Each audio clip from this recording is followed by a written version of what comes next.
movie by my absolute favorite director of all time. It was made in 1980, and it is Stanley Kubrick's horror mystery classic, The Shining.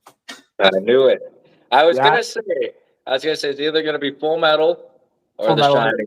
It Shining. sucks. Yeah, It sucks that I said The Shining before I fucking fuck. and both Kubrick too. Like, just yeah, definitely my favorite director of all time. What more can you say about The Shining?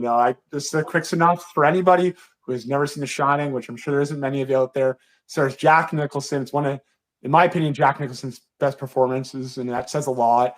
I He agree. stars, I agree.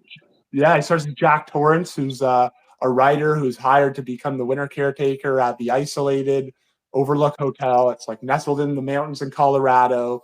It's not accessible in the winter, so he takes his family up there to take care of the hotel over the winter. And there's really no way in or out, essentially, the hotel all winter long because it snows so heavily.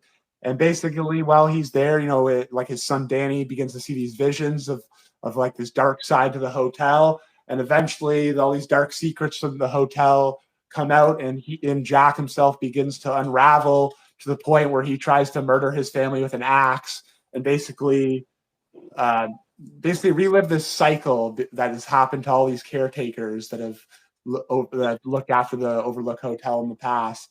Um, just an incredible movie by Kubrick. It's really captures people's imagination. Like every Kubrick movie, there's always layers to things. There's a plot that you can see linearly, but there's so many things in the background. There's a whole documentary called was it Room 227 or whatever the room is in The Shining, and it's basically the theories of what is the true meaning of this movie. Some people theorize that this movie is actually about the genocide of the American Indians. Some people think that this movie is Stanley Kubrick's way of subliminally admitting to staging the moon landing for the American government. That, That's how far people go with this movie. Like, um, but the acting in this movie is just incredible. Like I said, Jack is unbelievable in this movie. Shelley Duvall, who plays his wife, like I've heard people shit on her acting in it. Jesus Christ, the scene on the staircase with the baseball bat. That's some of the greatest acting I've ever seen in my life. yeah, like how many times we gotta say it? 80s movies are carried by the plot and the acting. Yeah, And man, there's again another staple of the 80s. Like, look at the list absolutely. that we just named off our top 10, and there is a So many hundred movies. more that we missed that could have been on the top 10. Like it is Absolutely. incredible the the capacity of great film that Yeah. comes from the 80s. And Uh, there's no better than your number one, The Shining, my number one, Stand By Me. Both completely different, different. but so good. Yeah. It's unbelievable what the 80s had to offer, man. Unbelievable. Yeah. From all, like you said, from all different angles. I forgot to do a ranking. I'll rate this one. I'll give it my first 9. I'll give The Shining a 9. You're not going to give it a 10?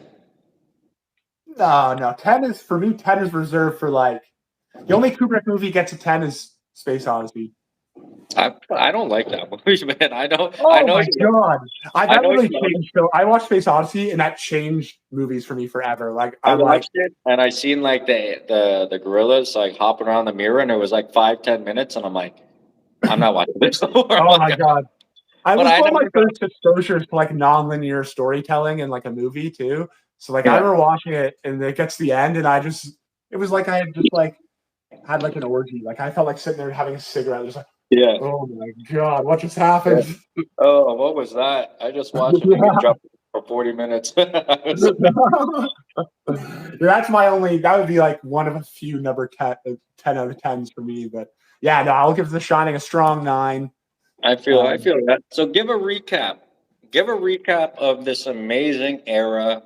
Obviously, we didn't grow up in it. We had our amazing era of the 90s, 2000s. But give me a recap here before we end the episode about the 80s and what the 80s brought to the next eras. What did the